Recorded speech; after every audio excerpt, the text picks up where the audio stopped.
Dharmendra educational group में आप सभी का स्वागत है। आज इस वीडियो में हम लोग किसी संख्या के कुल गुणनखंडों की कितनी संख्या होती है इसके बारे में पढ़ेंगे। कहने का मतलब ये हुआ कि अगर कोई संख्या दी गई है तो उसके अधिकतम कितने गुणनखंड हो सकते हैं, इसके बारे में आज हम लोग इस वीडियो में देखेंगे। तो सबसे पहले हम लोग कॉन्सेप्ट देख लेते हैं। जैसे दिया गया है 8, अगर 8 को हम लोग तोड़ेंगे तो 8 एक ऐसी संख्या है जो 1 से भी कटेगी, 2 से भी कट सकती है, 4 से भी कट सकती है, 8 से भी कट सकती है। 4 संख्याएं ऐसी हैं जिससे 8 कट सकता है। हम इसका मतलब हम कह सकते हैं कि इसमें गुणनखंड कितने होंगे, 1 2 3 4, अर्थात इसमें गुणनखंडों की संख्या 4 होगी। लेकिन जैसे कई संख्याएं दे दी जाएँ, बड़ी संख्याएं 300 दे दी जाए, 500 दे दी जाए, तो उसमें इस तरीके से निकालना हम लोगों के लिए थोड़ा मुश्किल काम होता है। तो उसी कॉन्सेप्ट के बारे में हम लोग पढ़ेंगे। सबसे पहले क्या करेंगे, 8 को जो हम लोग करेंगे गुणनखंड कर लेंगे। 8 का गुणनखंड करेंगे तो हम लोगों को मिलेगा 2 गुणे 2 गुणे 2, अर्थात 2 की घात 3। अब अगर गुणनखंडों की संख्या हम लोगों को निकालनी रहेगी तो घात जितना रहेगा घात प्लस 1 कर देंगे, अर्थात यहाँ पर घात कितनी है, 3 है, तो 3 + 1 बराबर क्या मिल जाएगा हम लोगों को, 4, अर्थात इसमें गुणनखंडों की संख्या कितनी मिल जाएगी, 4। यहाँ पर भी हम लोग देख रहे हैं गुणनखंडों की संख्या कितनी मिली थी हम लोगों को, 4 मिली थी। तो सबसे पहले हम लोग क्या करेंगे, उसका गुणनखंड कर लेंगे। गुणनखंड करने के बाद जितनी संख्याओं में घात मिलेगी सब में एक एक जोड़ लेंगे हम लोग। जैसे 12 दिया गया है, 12 में अगर हम लोग देख रहे हैं 1 से भी कटेगी, 2 से, 3 से, 4 से, 6 से और 12 से। 6 संख्याएं ऐसी हैं जिससे 12 कैंसिल हो जाएगा, तो इसमें गुणनखंडों की संख्या कितनी होगी, 6 होगी। लेकिन मान लीजिए इस तरीके से ना निकालें हम लोग, चूँकि बड़ी संख्याओं में समस्या होगी, तो सबसे पहले हम लोग 12 का गुणनखंड कर लेंगे। 12 गुणनखंड होता है 4 गुणे 3। 4 को हम लोग 2 की घात 2 ले सकते हैं और गुणे 3 हो जाएगा। तो यहाँ पर हम लोग घात देख रहे हैं 2 है, घात में 1 जोड़ेंगे हम लोग तो यहाँ पर घात हम लोगों को 3 मिल जाएगी। चूँकि गुणनखंडों की संख्या क्या होती है, घात प्लस 1। घात में 2 है तो 2 + 1 करेंगे, इसकी घात में 1 है इसलिए 1 + 1 करेंगे। यहाँ से हम लोगों को 3 मिलेगा, यहाँ से हम लोगों को 2 मिलेगा, 3 गुणे 2 बराबर 6 मिल जाएगा। तो इस तरीके से बहुत ही आसानी से हम लोग गुणनखंडों की संख्या निकाल सकते हैं। अगर कहीं अभाज्य गुणनखंडों की संख्या पूछेगा तो अभाज्य गुणनखंडों की संख्या उसकी घात के बराबर होता है। उसकी घातों का योगफल जितना होगा वही उसके अभाज्य गुणनखंडों की संख्या होगी। जैसे दे दिया गया है 2 की घात 3 गुणे 5 की घात 4 में अभाज्य गुणनखंड की संख्या कितनी होगी, इसकी घात 3 है, 2 की घात 3 है तो 3, इसकी घात 4 है तो 3 + 4 मिलकर के क्या हो जाएगा, 7 हो जाएगा। अब हम लोग इसी कॉन्सेप्ट पर प्रश्नों को हल करना सीखेंगे। प्रश्न नंबर 1 दिया गया है, 240 के सभी गुणनखंडों की संख्या ज्ञात कीजिए तथा सभी गुणनखंडों का योग ज्ञात कीजिए। सभी गुणनखंडों की संख्या भी निकालनी है और उनका योगफल भी निकालना है कि जोड़ने के बाद उनको क्या मिलेगा हम लोगों को।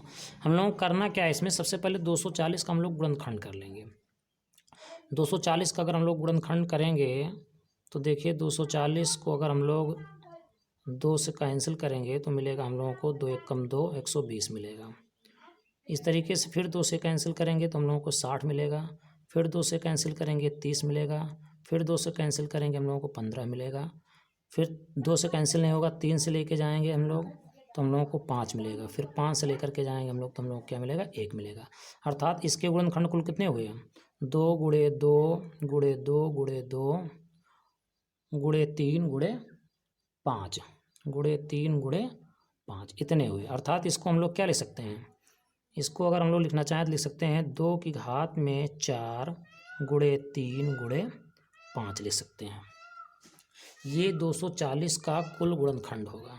किसका गुणनखंड होगा, 240 का गुणनखंड हम लोगों को इतना मिलेगा। अब चूँकि गुणनखंडों की संख्या निकालनी है तो गुणनखंडों की संख्या बराबर हो जाएगा, यहाँ पर हम लोग घात में 4 देख रहे हैं, 4 + 1 हो जाएगा, गुणे 3 में 1 देख रहे हैं तो 1 + 1 हो जाएगा, और यहाँ 5 की घात में भी 1 है तो 1 + 1 हो जाएगा। हम लोग क्या मिलेगा, 4 × 1 = 5, 1 और 1 2, 1 और 1 2, 5 दूनी 10, 10 दूना 20, अर्थात इसमें हम लोगों को गुणनखंडों की संख्या 20 मिलेगी। अब इसमें हम लोगों को गुणनखंडों का योग भी पूछ रहा है, गुणनखंडों का योग कितना होगा।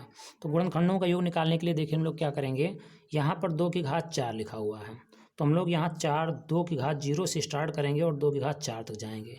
2 की घात 0 प्लस 2 की घात 1 प्लस 2 की घात 2 प्लस 2 की घात 3 प्लस 2 की घात 4। 0 से स्टार्ट किए और कहाँ तक गए, 4 तक गए।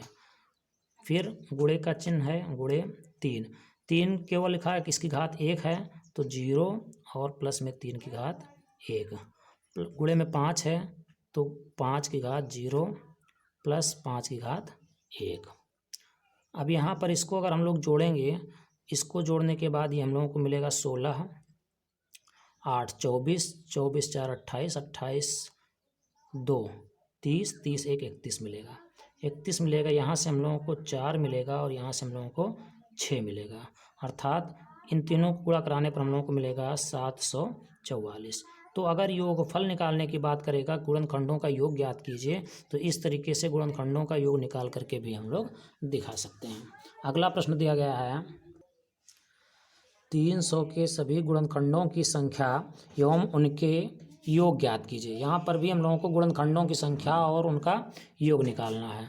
तो 300 का जो कुल गुणनखंड होगा वो 300 का गुणनखंड हम लोगों का होगा 2 की घात 2 गुणे 3 गुणे 5 की घात 2।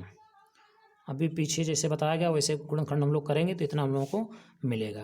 अब यहाँ पर हम लोग निकालना है गुणनखंडों की संख्या, गुणनखंडों की संख्या।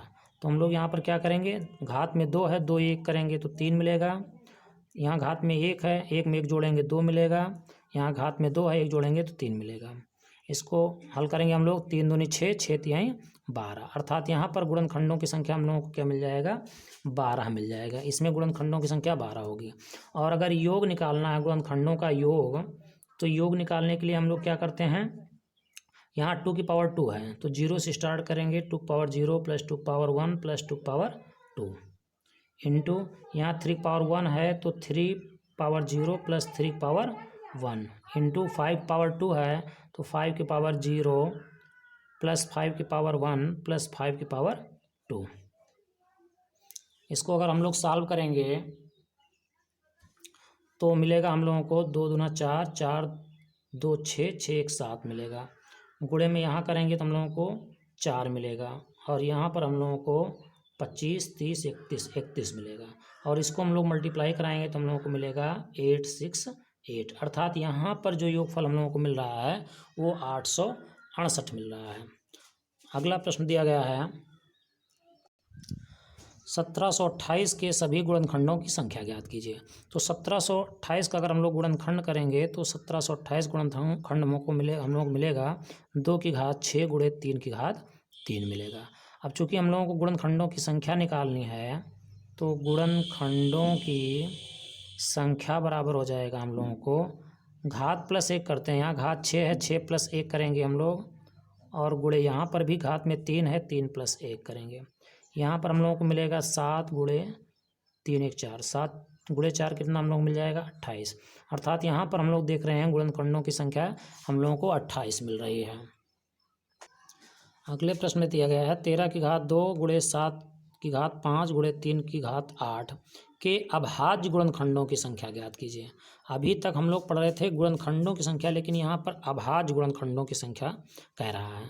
तो अभाज्य गुणनखंडों की संख्या के लिए अभी हम लोग कॉन्सेप्ट में देखें कि जितनी घातें होती हैं उन्हीं सबको हम लोग क्या करते हैं, जोड़ लेते हैं।